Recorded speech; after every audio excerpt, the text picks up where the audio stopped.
Ladies and gentlemen, now it's too late with Alan Mosley.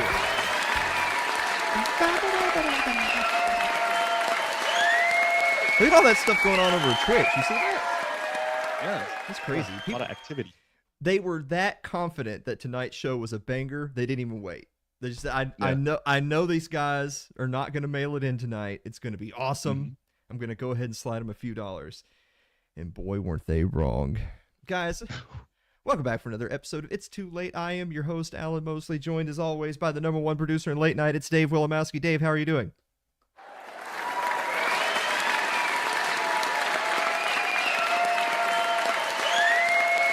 I'm doing great. Doing really good. How you doing?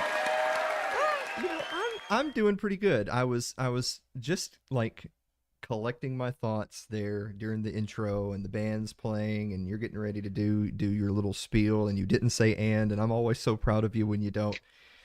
That I remembered that Friday is September 1st. Do you know what Friday is, Dave? It's the beginning of September. It is. Mm-hmm. But it's also something else. It marks 6 years, count them, 1, 2, 3, 4, 5, 6 years since September 1st, 2017, which was episode 1 of the Gold Standard / It's Too Late with Alan Mosley. 6 years. 6 years. The 6th year. Hey, 6 years. Hey, look at us now. I know, look at us. Hey, look at us. Look at us. Huh? Who would have thought? Not me. Definitely not. Definitely not you, because 6 years ago you weren't here. You were like, my God. I didn't know who you were. Yeah, I know, right? But we also have some other big dates to remember. September 4th, which is Labor Day, so no one has any excuse to not be here. Everyone's going to be off on Labor Day. Monday, September 4th at 9:00 p.m. Eastern Time is the Taco Bell tier list on It's Too Late. It's finally happening, ladies. Look at that Borg Cube Taco Bell. What the hell? It's creepy. It's like a Taco Bell bank. You drive up to the thing and there's like the tube. Oh, it's got the tubes. Yeah. Yeah. Like yeah. That's awesome. So that's not what my Taco Bell looks like, but I'm going to go to a somewhat more dilapidated Taco Bell and get my share. Yeah. How about you? Are you going to a reputable Taco Bell location? Yeah. We got a couple, and I have one in mind. I might give him a heads up. I don't know if I need to call ahead and let him be like, you might want to bring somebody extra in, or is this big order? See, I thought about this because I thought about if we're going to order all this stuff, how are we going to know what's what? Like, we need them to label all the items because a lot of them are going to look similar in the package. But then I remembered there's no point in me bringing it up to them because they're fast food wage slaves who we'll be lucky if we get the order at all, much less them writing down. Oh, no, you know things are going to be missing. Yeah, these people aren't literate. They're not going to be able to write down what's on there. Oh, that's what I was going to say. Sharpie, but yeah. Yeah. You know what? I actually thought about going out there to place my order and giving them a Sharpie and saying, "Can you label it?" But I'm putting my mind in the mind of the person on the other side of the counter, and they're thinking, That's just gonna piss them off. Yeah, I'm going to smear excrement on every single item that's going in this bag. So no, I'm not going to do that. But that's Monday, Labor Day, Monday, September 4th, 9:00 Eastern time at night is the Taco Bell tier list. So guys, we got to pump this one up. We're going to share that graphic on all of our channels after tonight. So get ready. Oh boy, people are sharing the memes nonstop about the infamous mugshot of one former President Donald Trump. But Trump wasted no time in capitalizing on it. Here's his first comments since the mugshot was released. The world is a mess. The world is as angry as it gets. Well, you think this is going to cause a little more anger? The world is an angry place. Wow. Yeah. Good job on the makeup, though. I wonder if he did that himself. Yeah. Yeah, that really. It would have looked better if it was smeared with tears, like. Sad. MAGA supporters around the country have been using the latest developments as a rallying cry, of course, posting images like the one you see right here. Retribution is coming, ladies and gentlemen.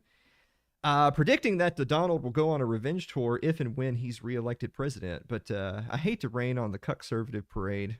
Actually, I don't hate to. I love to. But I got some bad news, guys. Oh? You know what Donald Trump is going to do to the deep state and to the left and to the various politicians and bureaucrats and prosecutors and judges who he feels have engaged in unfair political prosecution against him? You know what he's going to do to all those people if he gets reelected? What's he going to do?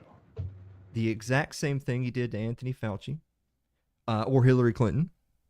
Or he's the things he did for Edward Snowden or Ross Ulbricht, or maybe his own supporters who were named defendants in the January 6 riots. Mm-hmm. Absolutely nothing. Yep. Absolutely nothing whatsoever. I cringe every time I see one of these right-wing influencers posting things like revenge tour and retribution is coming. You all are absolutely embarrassing.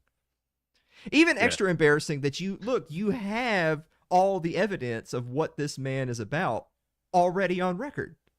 It's not like we're sitting around wondering, I wonder what Donald Trump will be like if he gets in power. We already know!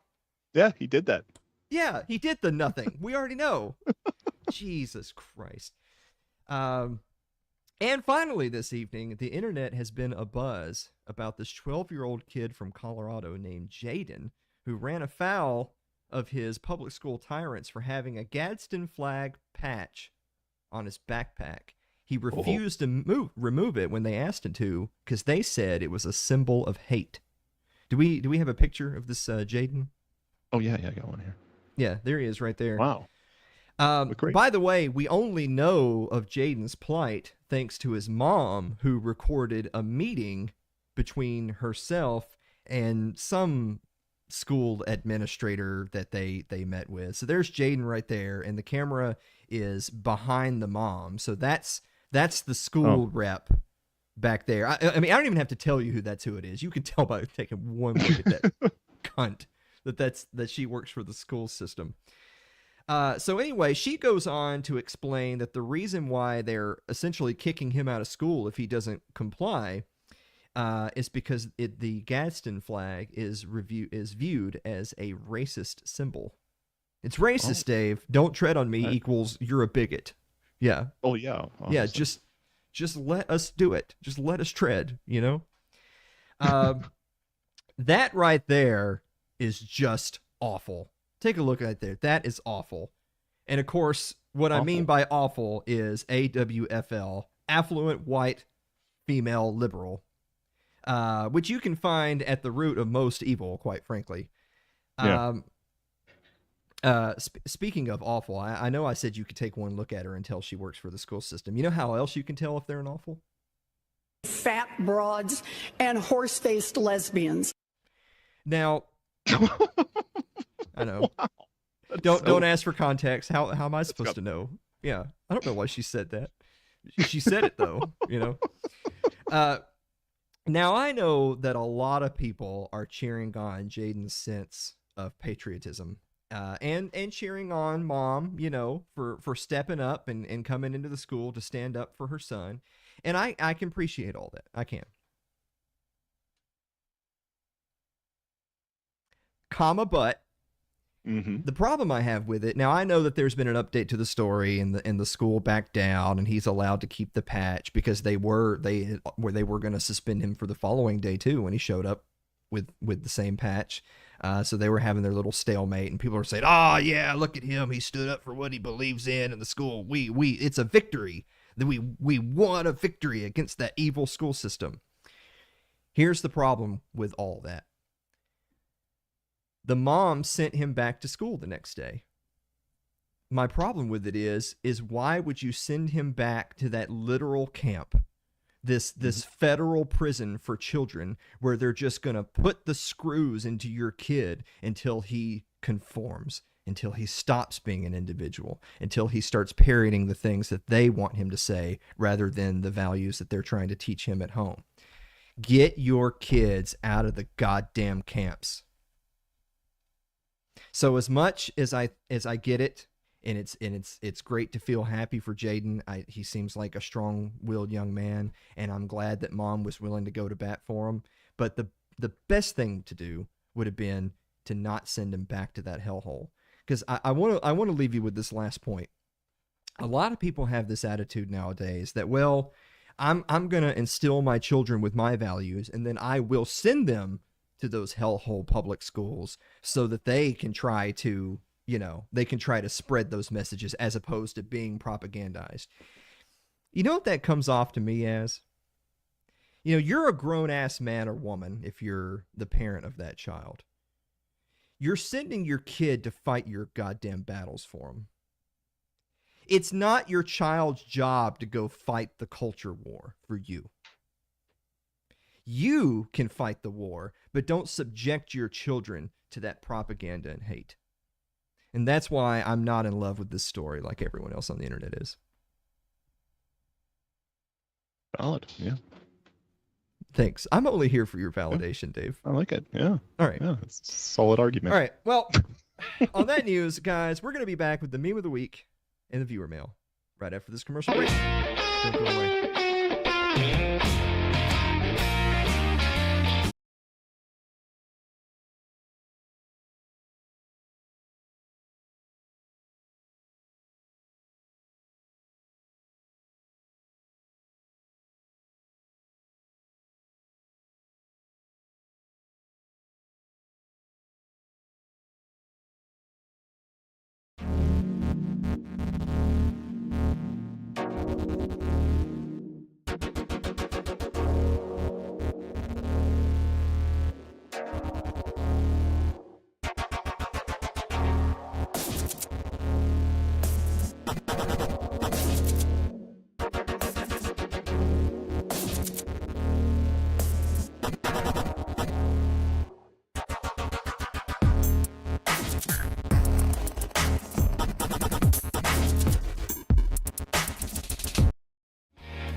Welcome back to the show, everybody. Apparently, something I said really pissed off the internet overlords.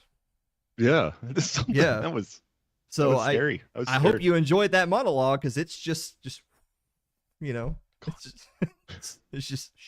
gone. Out down the memory hole goes that. So man, I love the state, y'all. Yeah. I love the government. What do you think, Dave? Do you love the government? I think everything's going pretty good, and I'm liking the direction we're heading in. All right. With their plan. Anyway, now's a good time, I think, to check my fortune. I probably should have checked it before I delivered the monologue, apparently, because maybe there was a warning in here. Yeah. Oh my God, what if this is like really dark? I'm not gonna be able to handle it. With courage, impossibilities fade and achievements become reality. Well, that's a bunch of horse shit right there, isn't it? Yeah. Yeah. 9, 36, 44, 45, 47, 48. There's no fucking way that the numbers are going to be that many 40s. Come on. 47. I like 47. All right. Is that how old you are? It's 47? No. All right. Someday. Or not. Hopefully. Hey, hey, Dave. Yes, Alan. What time is it? It's time for meme of the week. Is it? Oh, yeah. Go ahead. A little bit more. Me and the cashier waiting to see if my card will go through. That's perfect. Yeah, you knew it was going to make an appearance at some point, right? There is it. To Coble. You can see if you can hit it now, Dave. Oh, yeah. That's what I was. Good job, lost buddy. in his eyes. I was just. Yeah, apparently, you're not the only one. But we do have a bonus meme. Check out the bonus meme. You're here with me. I just wanna get high on my lover. Veo una muñeca cuando miro en el espejo. Kiss, kiss, looking jolly. I think I may go out tonight. I just wanna ride, get high in the moonlight. I mean, 500 is a lot of money. I don't know. Yeah. Yeah. I mean, yeah. If you think $20 is a lot of money, then 500. Yeah. yeah, it's a lot of money. We're actually running out of time because we have such a fantastic guest segment. So you know what that means? We do. It means we're going to read all the viewer mail. Oh, yeah.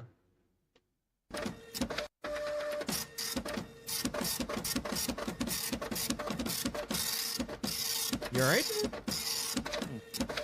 All right. Monologue always stresses me out. Yeah. No, you did a good job with the monologue, and then I don't know. Yeah, the ball of nerves. Gary Dykstra writes, "Dear Alan and Dave, if you could file an FOIA request about one given question and be Gary, stop political horseshit in my viewer mail. Jesus Christ. The viewer mail is for Dave. What's your favorite porno? It's not for Sasquatch. I want to know what they have about Sasquatch. Oh, okay. So that's not your favorite porno then, Sasquatch. No. No. Oh, no. Yeah, Okay. I can see how that came out. There's okay, yeah. Okay. I feel like you. No, wait. Aaron Kittner writes, "Dear Alan and Dave, what was the scariest moment of your life?" Oh, I don't know. 5 minutes ago ranks up there pretty good. That was a little scary. Yeah, it was a little scary. A bunch of black SUVs out front. I think the scariest moment. See, the thing is that I'm a sociopath. So when like life-threatening, terrible things happens, I'm just like, here, it is what it is. You know, whatever's gonna happen is gonna happen. So it's like it's hard for me as a broken person to know what a scary moment is. Oh yeah. I will say I do have one.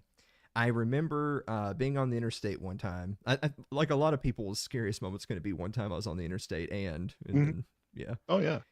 I remember I was in the fast lane because I was trying to get somewhere fast, you know, and I'm a great driver. I've never been in a wreck. I've never been an offender member. I've never been pulled over. I've never gotten a ticket. Like There you go. Okay. Flawless driver. But there's a little bit of luck involved, I think, because it was one of these deals where I was looking for the exit I was trying to get. This was back before like these. And I was looking for which exit was mine, but I was in the far left lane. And I was probably going 90. Oh. And I looked up and there was a car in front of me that I was coming really fast up to the back of because everyone in this lane had slowed down to like 35 because there was like a tire in the road or something. Oh, that's fun. And on my left is like a retaining wall. And I had three choices. Hit the wall, hit the car at 90, or merge into the next lane. I didn't have time to look to see if there was anyone in that lane. I just rolled the dice And I just went to the next one. So basically, either I'm going to die or I'm going to involve someone else in my death. Oh yeah. Or there won't be a car there, and I'm going to keep going. And there wasn't a car there. Mm-hmm. What does that mean? Are you one of those people that you feel like that should mean something, or it's just an event and it doesn't mean anything at all? Maybe it means it wasn't your time and you have a purpose here. That means, I have to have a purpose? Jesus. Or it's just to torture you. Yeah, I'm going to live forever. Yeah. The universe isn't done with you yet. What's your scariest moment? It would have to be one of my kids' childbirth when Mary had a response to a narcotic pain reliever they gave her, and they didn't understand what was going on, and I was afraid that she was going to die. So that was, yeah. Yeah. Boy. Woo. Yeah. You know what? I'm glad everything worked out. Yeah, me too. Yeah. And since then, Mary's been off the narcotics, right? Yeah, she doesn't touch him anymore. Okay, well, that's good news. Andrew Avery writes, Dear Alan and Dave, if your quarterback was a leper, would you take a handoff at this line of scrimmage?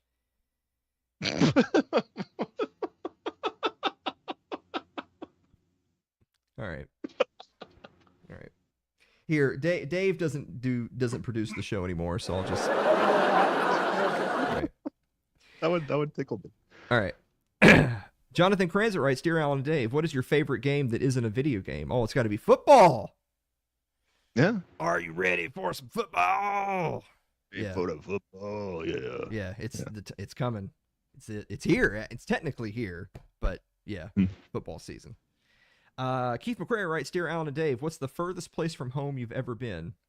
Have you ever seen the mashup? Someone made a video on YouTube of Sam Gamgee from The Lord of the Rings, where every single time he takes a step further away from the Shire, it plays the clip of him saying, this is the furthest from home I've ever been.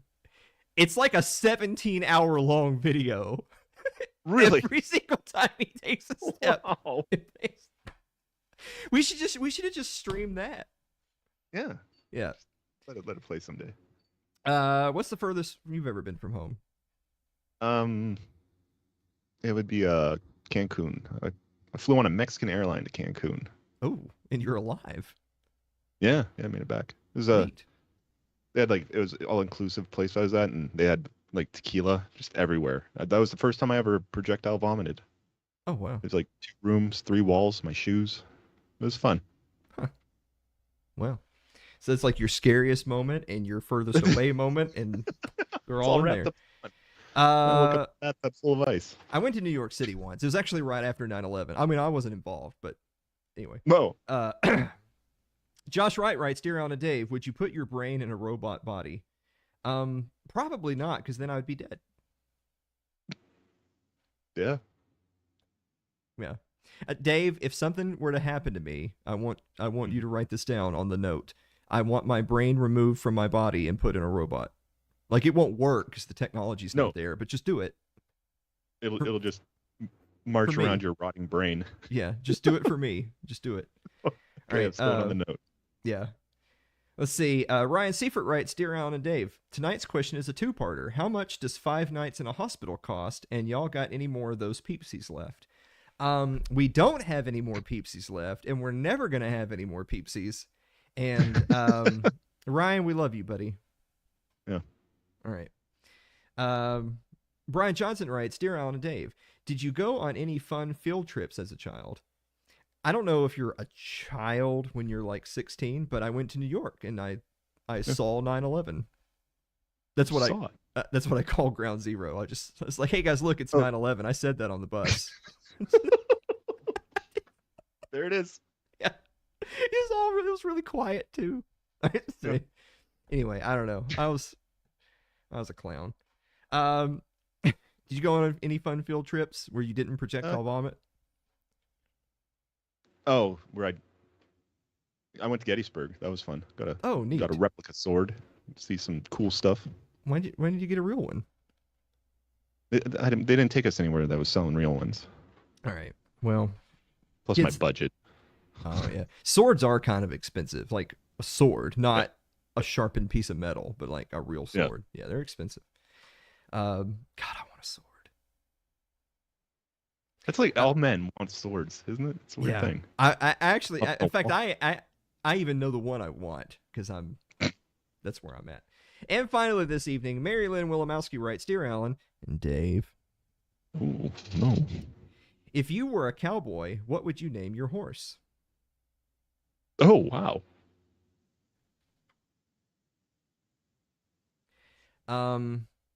Alistair, what about you? Kevin. Kevin. Yeah. Gee. All right. Hi ho, Kevin. Away. It's not the first time you've said that, is it? No, it is. Guys, we're going to be back for a sneaky little segment that you may not be expecting right after this commercial break.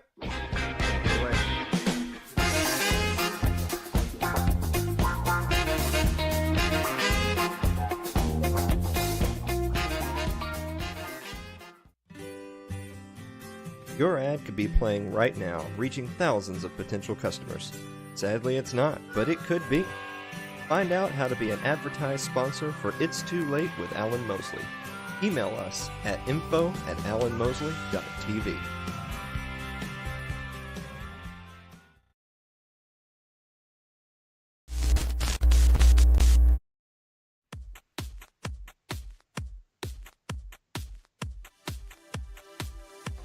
Attention, armchair quarterbacks and shower thought GMs. It's time for this week's episode of SportsBall with Mike Maharrey and Alan Mosley.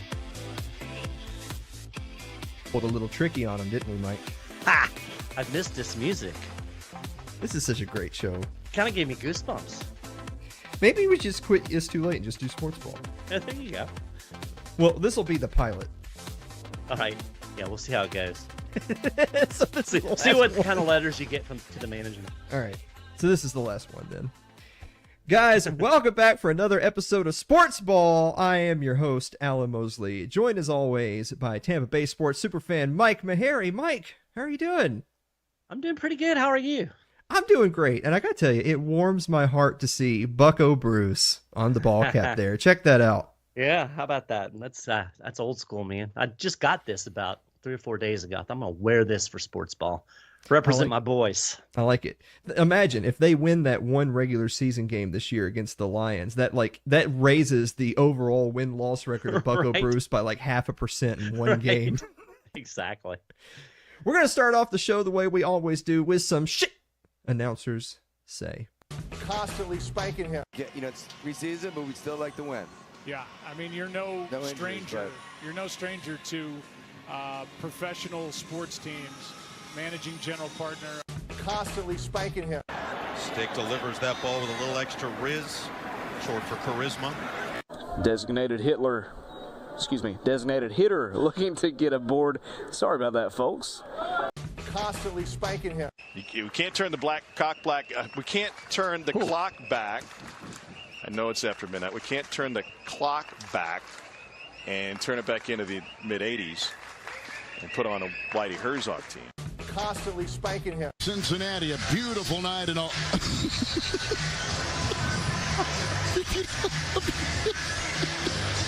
Excuse me? A beautiful night in Cincinnati. Tonight's first half highlight. Constantly spanking him. Woo! We can't turn the clock back, Mike. No, we certainly can't. And they couldn't, unfortunately for them. Well, you know what I've got? What's that? I've got a puck to the head. And it could be 2 pucks to the head. I'm having trouble deciding who I should shoot the puck at. I mean, it could be Kelly Stafford, who's LA Rams quarterback Matthew Stafford's wife. Or it could be Matthew himself. So let me give you the backstory real quick. Kelly went on her own podcast and basically called out her husband, saying he was having trouble connecting with younger teammates. This is her quoting him. Mm-hmm. He basically said, now they get out of practice and meetings during training camp and they go straight to their phones. No one looks up from their phones. Matthew's like, I don't know. Am I the dad? Do I take their phones? What do I do here? He's like, I want them to see me, not as a coach. Now, it's not like Matthew Stafford's an old man, right? He's 35, for God's sake. Mm-hmm. And he sounds like me. Yeah. So that's why I say, maybe he could get the puck to the head for being a curmudgeon at 35. I mean, I played hockey on a college team at 40, and I got along great with my teammates in the locker room. So, whatever. But I think I'm leaning towards shooting the puck at Kelly for basically airing what I'm sure he thought was a private conversation on her podcast. I mean, that's pretty that's pretty bad. Let's throw our dirty laundry out there. Maybe next week she'll talk about their sex life. Yeah, they'll just let anybody have a podcast these days, won't they? Right? Yeah, right. So, I think now that I think about it, I think I'm going to shoot 2 pucks to the head today and smack them both. I tell you what, Mike, I've reached that age where when you're ranting to me about some old geezer who's ready to retire in the NFL, he's 2 years younger than I am. Yeah. It's painful, isn't it? It is. I tell you what else is painful. The SOB Zebras are finally getting what they deserve in this week's Adventures in Officiating. A control drive early, but Maimons is in trouble. Has to dump it and does. In the general area of the tight end, Jay Rudolph. Bonner with the pressure. Wait for it. Wait for it. Was actually in the way. It got hit in the face during all that. Oh. Adonis Williams was in there on the tackle along with Shane Bonner. And the tight end, Rudolph, 82. That's what he gets for missing the holding. Was in position to look like an intended receiver. And then watch, boom, right up against the side of the head. I don't know. If anything, he should perform better now, not worse. I would think. Think. There was one clip that I didn't have time to get in the show this week because we already had everything ready and produced to go. But there was a clip from a high school game. Of course, schools are back in session, so high school football is already well underway, of a coach punching one of his players in the stomach. I mean, full on uppercutting him in the stomach. I guess it's some kind of a, what are you doing? Get your head in the game type of a situation. Well, police come down on the field thinking that, and the announcers in the booth thinking that they're there to arrest a parent who has left the sidelines and taken the field. They arrest the coach for assault of a minor. That's amazing. Yeah, I mean, they are only like 15, 16 years old, True. But, when I was in high school, that would have been considered good coaching. Well, people were making the comments that, sometimes people recoil at the whole grabbing the face mask and shaking the helmet.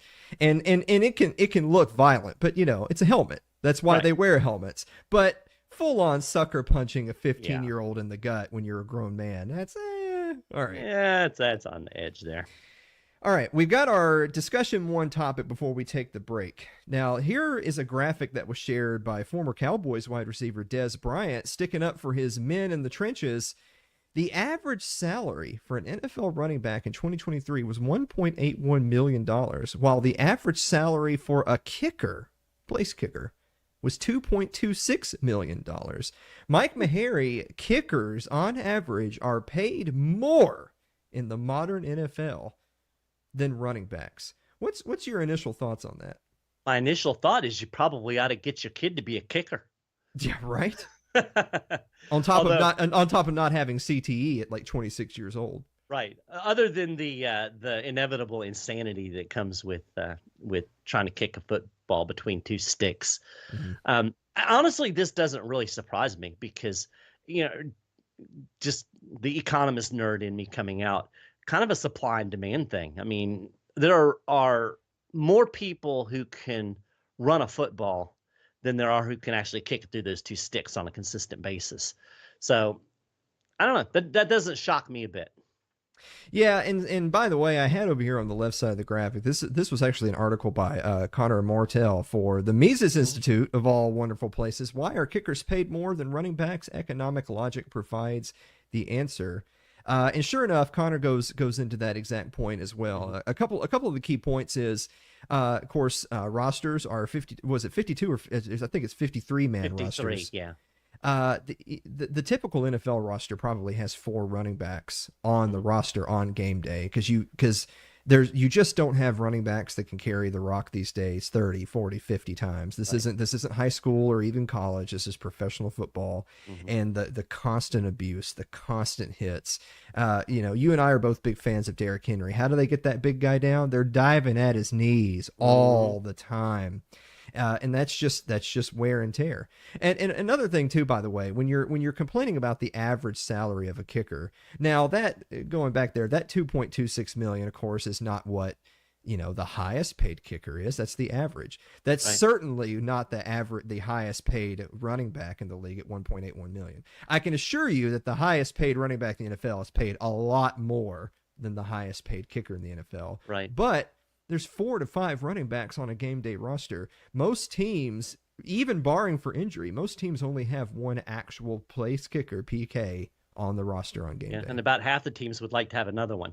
That's not the one that's on their roster now. Yes, exactly. So we have the same conversation about quarterbacks and quarterbacks making the kind of money they do. In my opinion, there may only, when you're talking about like a franchise quarterback, because that's a phrase that gets tossed around a lot, like, oh, the Panthers just drafted CJ Stroud, he's their franchise quarterback. Right. Well, he is in the sense of what they've had to invest in him in terms of draft capital and a rookie contract and all that, and they're going to give him some years to develop and see if he's the guy. But when I think franchise quarterback, I don't think of a guy you're hoping will work out. Right. I think of a guy who when his contract is up, you're going to sign him to like an 8-year extension for $200 million because you want his arm to carry you to a Super Bowl, not be okay and manage a game and not lose. I mean, win the game for you. Right. I don't think there's ever more than 6 or 8 truly franchise QBs in the NFL at any given time. Yeah, and kickers are very similar. I think you're probably right. There are probably about half the teams in the league have a kicker that, if he misses a couple of kicks, it's not the end of the world. We'll get him next time. The other half of the teams in the league, if they miss a couple of kicks, they're looking at the waiver wire. They're looking for another kicker. Yeah. The other thing that's interesting about kickers is, especially for kickers that have been with the team for, more than a couple of years, they are often the leading point producer on the team. Yes. So, if you just look at what they produce in terms of, output, kickers are pretty important. Those field goals and extra points add up. Well, you might recall one of the last episodes of SportsBall we had a fun little discussion topic of how good would a kicker have to be for you to give a number 1 overall draft pick to draft that kicker. And this was a discussion that I ripped off from another site where they were basically discussing if you had a kicker coming out of college, and let's say he never missed. He has a 100% accuracy rating. He'll never miss a point after attempt. He'll never miss a field goal. And then it's just a matter of how far can he kick it. If you knew that your kicker could kick 60 and never miss, would you draft number 1 overall? Most people would still say no, not number 1 overall. No. What? I mean, like the all-time league record's like 66. What about 70? Right. Wait, if he could hit a 70-yard field goal and never miss, would you draft him number 1 overall? I would. I think I would too. And so then the question comes, how good would a running back have to be for you to draft him number 1 overall? Now, running backs used to be worth more because it used to be a running league. But now in a game where everyone's going 5 wide receiver shotgun spread, like 30 out of 32 teams do that, they just don't carry that kind of value. On top of the aforementioned, you can get a second-year guy to go run for 800 yards. That's just the way the league is nowadays. You don't have to. Now, again, don't get me wrong. If you have a generational talent, if you could have 25-year-old Derrick Henry tomorrow, you'd take him. No one would say no. But that's just not the league, and not everyone is like that. Nope. I agree completely. And even running backs now to really be effective and to become RB1, you really got to be able to catch the ball. Yes. It's not just a matter of take handoff, run through middle of the line. You've got to be able to run routes. You've got to be able to make the check downs. You've got to be able to block. So it's a different game for running backs for sure. Different skill set. Yeah. So with that said, we're going to keep an eye on it. Obviously, with the NFL, we're technically already underway in the college football season. It technically started this past week, but the NFL season is right underway. So we'll see if that recent trend changes. I forget the figure is leaving my mind right now while we're live on air of how many consecutive Super Bowls it has been where the team who won the Super Bowl, their leading rusher was like 25 years old or younger and was on, like $8 million or less. The era of having a 20, 30, 40, $50 million running back who takes up that much of your salary cap, who was a top draft pick, who remains on your roster for 6, 8, 10 years, and you're winning the Super Bowl with that guy. It's just not the league. The days of a Barry Sanders, Emmitt Smith, or even a Walter Payton, Earl Campbell, those days are just gone. Yep. With that said, we're going to talk about college football realignment right after this commercial break. Don't go away.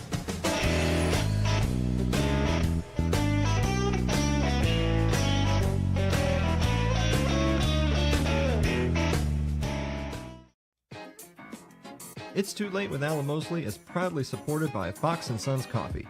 Fans of It's Too Late use code ITL and receive 18% off orders of $25 or more. Shipping's always free on orders over $37.99, so get yours today at their website, which is www.foxandsons.com. It's www.foxandsons.com.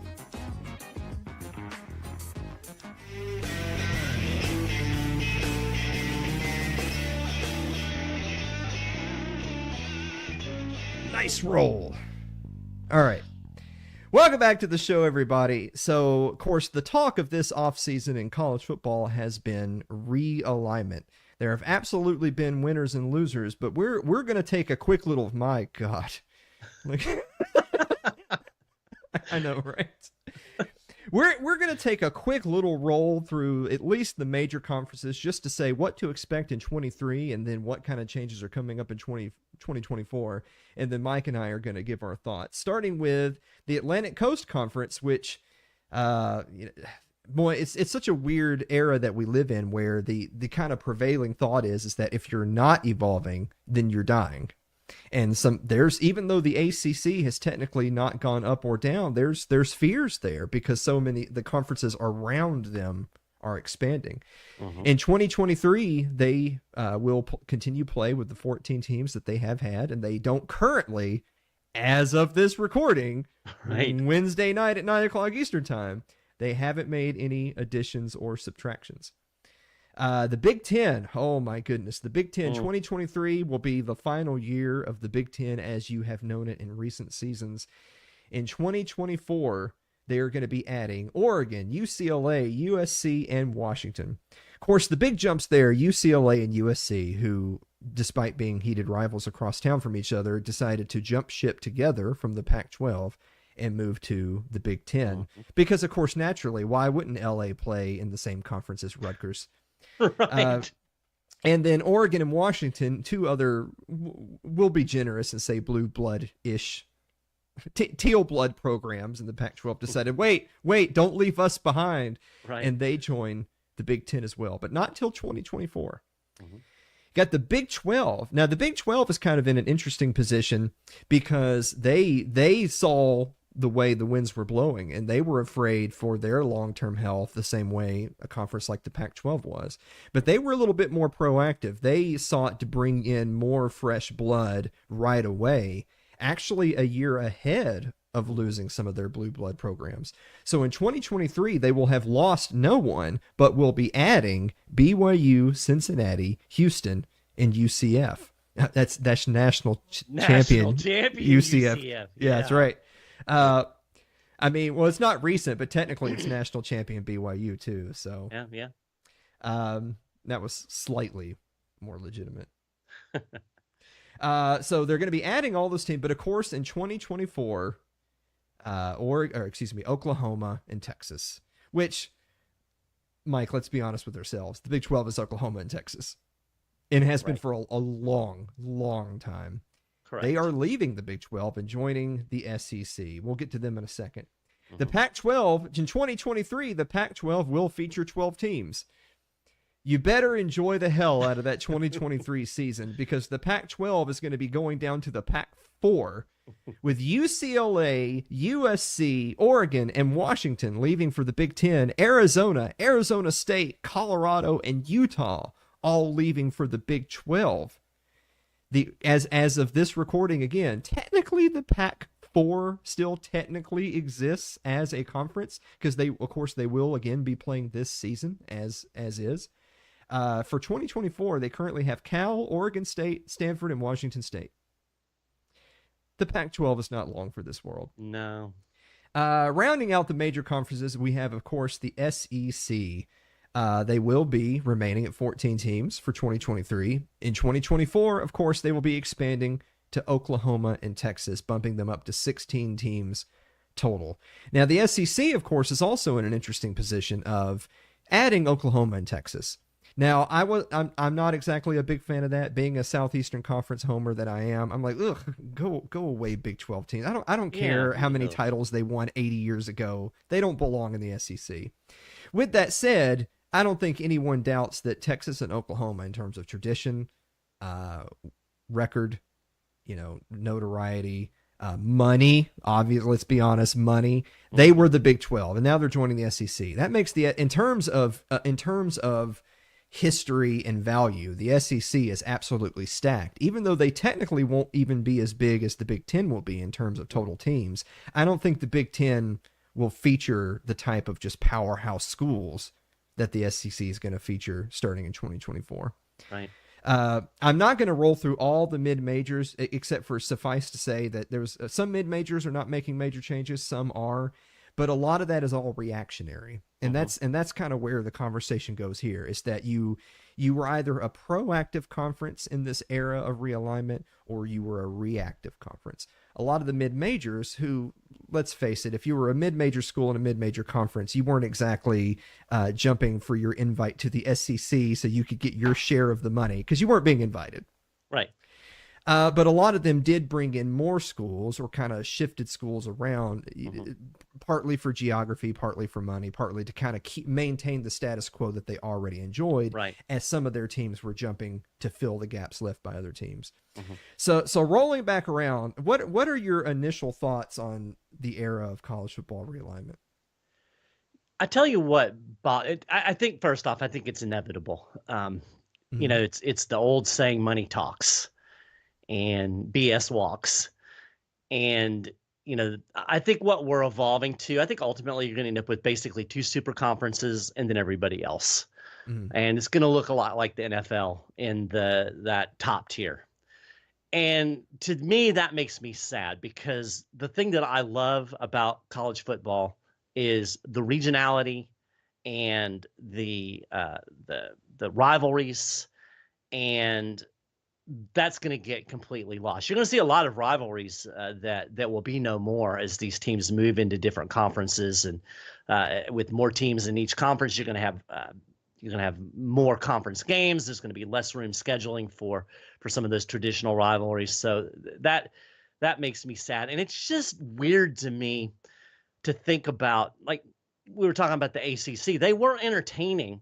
At least I heard the scuttlebutt that they were talking about adding Stanford and Cal to the ACC. Yeah, the Atlantic Coast Conference. Yeah, and I think there's something about that regionality, and the conferences back in the day. And here I'm going to sound like Matthew Stafford. I can't get along with my younger colleagues, but back in the day, part of it was that there was a distinction between the various conferences. The Big 10 was those big linemen and running backs and that grind it down football. And the SEC was a passing league, and it was different, and it was a different flavor.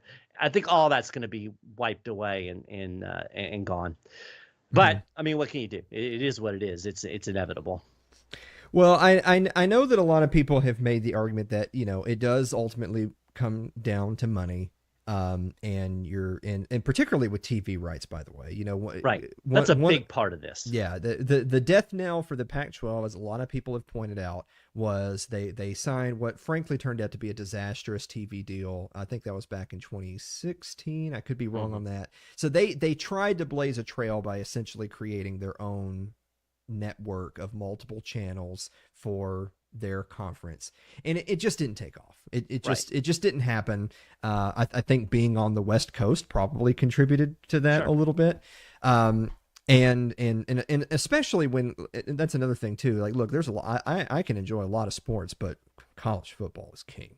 It just is. And this is a football country. I'm sorry, baseball is not the national pastime anymore. No. It hadn't been for a long time. But with all that said, are there financial reasons for it? Absolutely there is. But as you pointed out, look, there were people, 5-10 years ago that were saying, I'm against realignment because what I'm afraid is going to happen is that it's not going to stop. You're going to continue to have realignment until you have like an NFC and an AFC, and then you just have a playoff, and then you have a Super Bowl, and it'll be just like professional sports.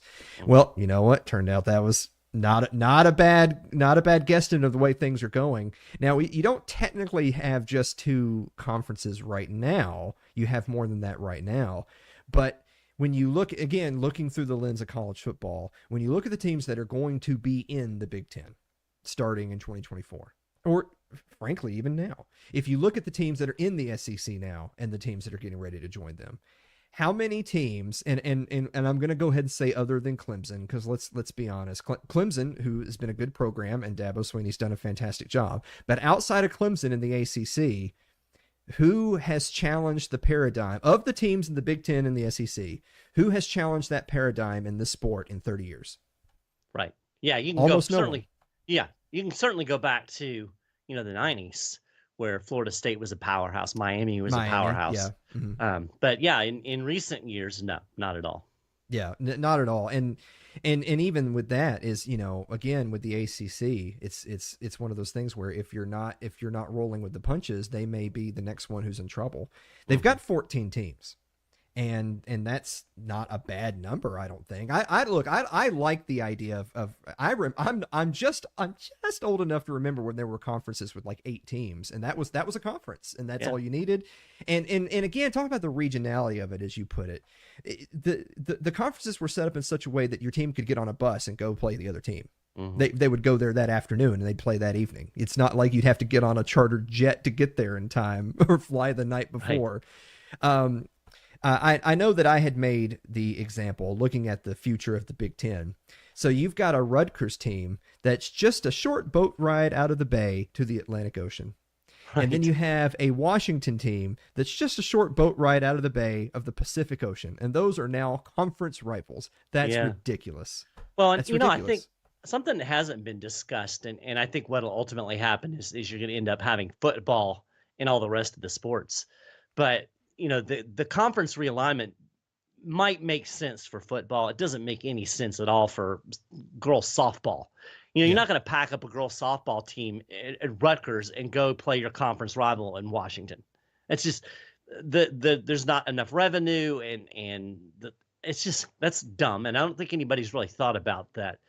And again, not to say that football, you can't have your football conferences and then it's different for the rest of the sports. And that's probably what will end up happening. But there's certainly not going to be any type of homogeneity. It's not, you're not going to have an SEC. Well, you probably will have SEC schools, but you're not going to have like you used to the Big East or something like that. This is just not going to be a thing. Yeah. Well, the SEC is kind of in the interesting perspective of, Oklahoma. Of course, they already added teams like Missouri and Texas A&M. So adding Oklahoma and Texas is not really much of a stretch over where they already were geographically. Yeah. But they're not adding Oregon. They're not adding Washington. They're not adding Washington State. And there are some teams that they could, they could feasibly pick up a Florida State, a Miami. There are teams that could make sense in the SEC from a regional standpoint. I think so. This is my quick prediction, and then I'll end on one final thought on this. Is if a few of the other conferences suddenly find themselves in danger, and you do see things gelling down to just 2 or 3 or 4, and that's it. No other majors, no other nothing. Obviously, the ACC would be the one most likely to be swallowed by the SEC. But the SEC, look, the SEC is not interested in Wake Forest. Like let's be honest with ourselves. And even Miami, I know they've had some good. Miami is not the Miami that we remember, and I don't think they ever will be again. It's just not the same kind of school. But Florida State. Now, I don't think Florida wants Florida State in the SEC, but they may get outvoted if that were to come to that. But and by the way, I don't think Georgia Tech is a great school, but Georgia Tech's in Georgia. You could take UNC, Georgia Tech, Clemson, and Florida State, add them to the SEC, say we're never expanding again. And I mean, it's a good conference. It geographically makes sense. It makes a hell of a lot more sense than some of this other expansion does. Yeah. But I know for a fact from, following Florida sports pretty closely, Florida State wants out of the ACC. Yes. The grant of rights is a big problem for the ACC schools to get out right now. The TV deal, for people who don't know what that is. Where would they go other than the ACC that makes sense? Well, there's that. Yeah. So with all that said, I guess what I would hang my hat on to wrap this up is that I know that the pencil pushers out there say, look, it's about money. This is the direction it's going. Deal with it. All I can say is that I feel like that's a very short-sighted argument. I'm not trying to be an anti-free market guy here. That's not typically how you and I roll in our other content. But I also believe in the adage of the golden goose and in dancing with the one that brought you. And I feel like, taking Washington and Washington State apart, and USC and Stanford apart, and Oklahoma and Oklahoma State apart, and there's countless others, having quote unquote divisional rivals that are 1,000 miles away from each other. I think you're running a serious risk of killing the golden goose that is NCAA football, which, by the way, is over a century-old institution that brought us to this point. I think you ought to think a little bit further than one TV deal from ruining that sport. I agree completely. Couldn't have said it better myself. On that note, Mike, it's time for us to put on our solemn faces.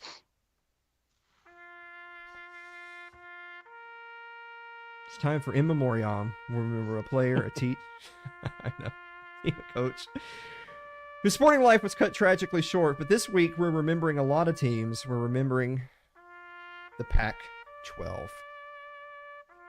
The Pac-12 conference will be the Pac-12 conference for 2023, but as we talked earlier, it's only going to be a 4-team conference after this because of, everyone get out of Dodge. The Pacific Coast is lava. Get out.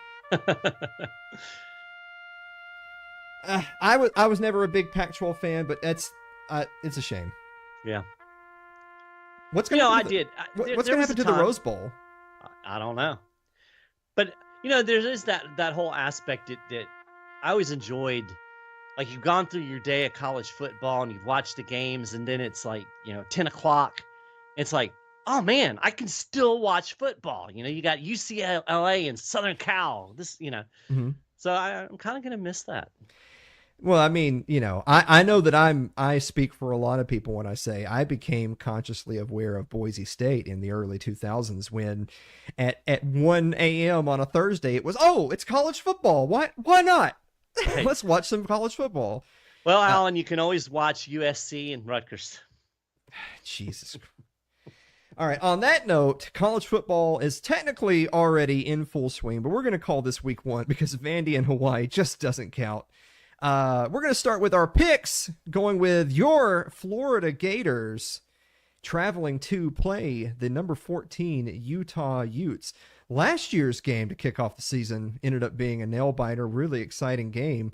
One Anthony Richardson leads them back to win that game. Looked like it was a losing effort. He's no longer there. What do you think? I think Florida is going to be better this year than they were last year, which isn't saying a lot.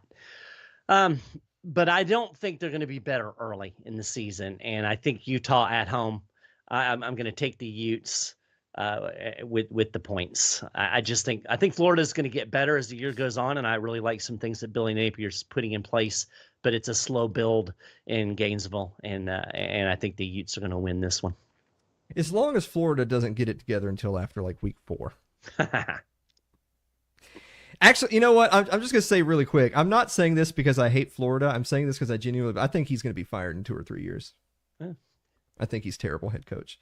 I do, by the way, I would take Florida plus 6.5 though. I don't have any respect for Utah. Utah's already thinking about another conference. I don't even care. All right. Going to number 2, the Virginia Cavaliers. My goodness. Don't worry, guys. It's a neutral site game in Nashville, Tennessee, where they'll be taking on the number 12 Tennessee Volunteers. Now, it is a 28-point spread, Mike Maharrey. What do you think? I wonder how many Vol fans are going to make that long trek from Knoxville over to Nashville. Yeah, right. Yeah, the number makes me a little bit hesitant. 28's a big number. Mm-hmm. But I don't think Virginia's going to be good, and I think Tennessee is. So I'm gonna go ahead and take the Vols. Yeah, I'm actually tempted to take Tennessee as well. I don't know if Tennessee will have quite as good of a year as they had last year. I mean, it is only year 3 of the Heupel era, and they will be replacing Hendon Hooker and a host of other players, particularly on the offensive side of the ball. But we also know that Joe Milton can throw a ball like 90 yards. Yeah. That's insane. I think we might see that happen against the Virginia Cavaliers. So I'm actually going to take Tennessee minus 28, believe it or not. By the way, I would never do that on Allen's Sunken Cost Money Pit. No. Never, ever do that. Ever. Never. Because they can just go into cruise mode in the 4th quarter and lose the spread. All right. Exactly.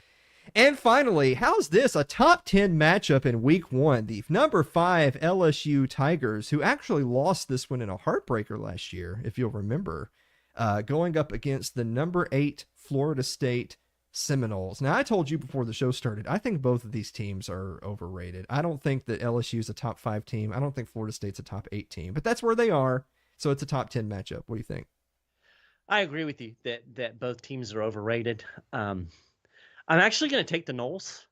Mm-hmm. I really like the way Florida State finished the season. I think it's an up-and-coming program. I really like Jordan Travis, and I think he's going to take another step forward as the quarterback. I like the experience that he has. They finally figured out how to fix the offensive line up there.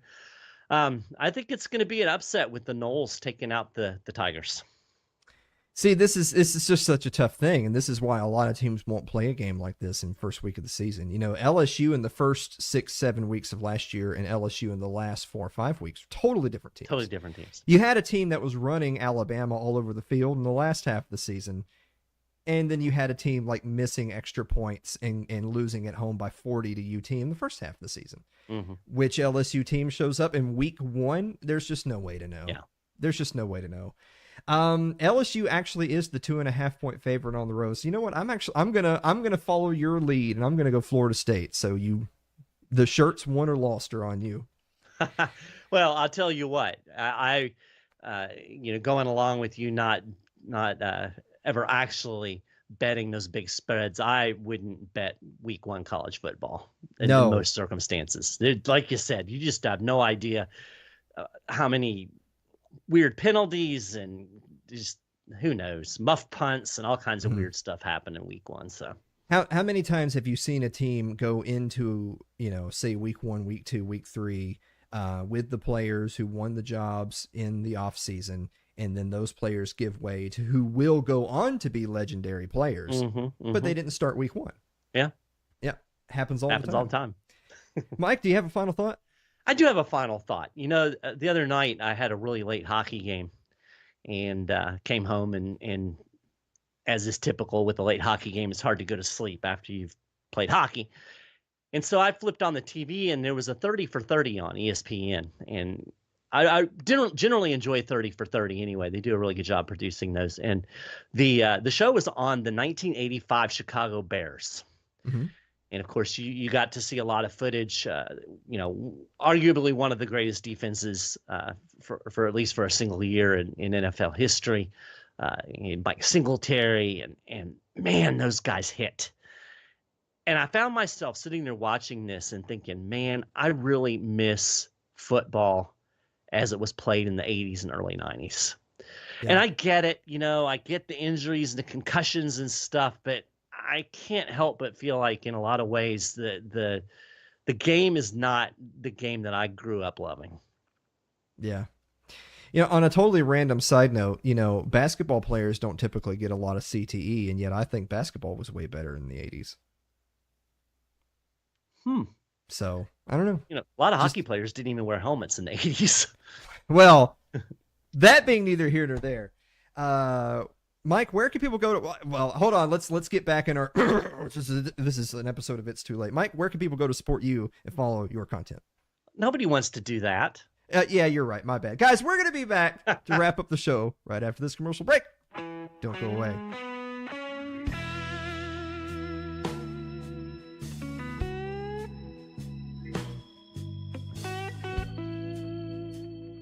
If you're enjoying tonight's show, consider supporting the program by becoming a member of our Patreon. That's over at patreon.com/Alan Mosley.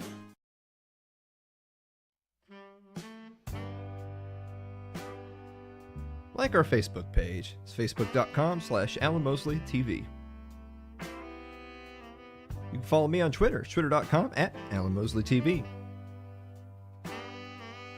Subscribe to our YouTube page. It's youtube.com/Alan Mosley TV.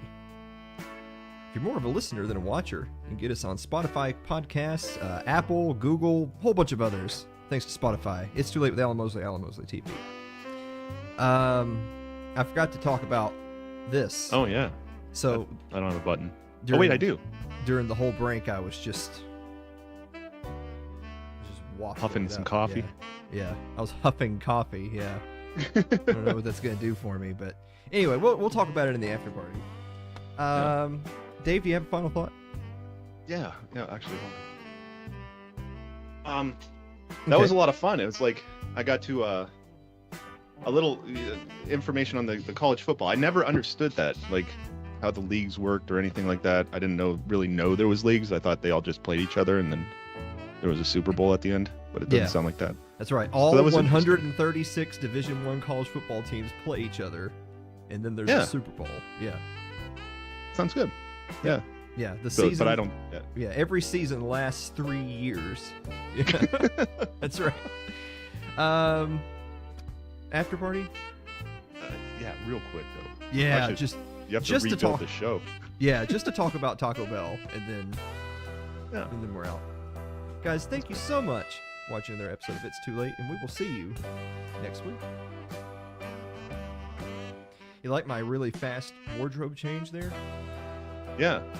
Quick. Yeah. I'm not sure if you had the suit on under the shirt. Suit. Yeah. I had the suit on under a black polo. It's wild. But I had the black polo on under a suit. Oh. Yeah. 2 suits? Yeah. I'm going to call you from now. 2 Suits Alan. Yeah. Old Alan 2 Suits. Yeah. Why is it got to be old? I don't know. Just young Alan. That sounds Young Alan 2 Suits.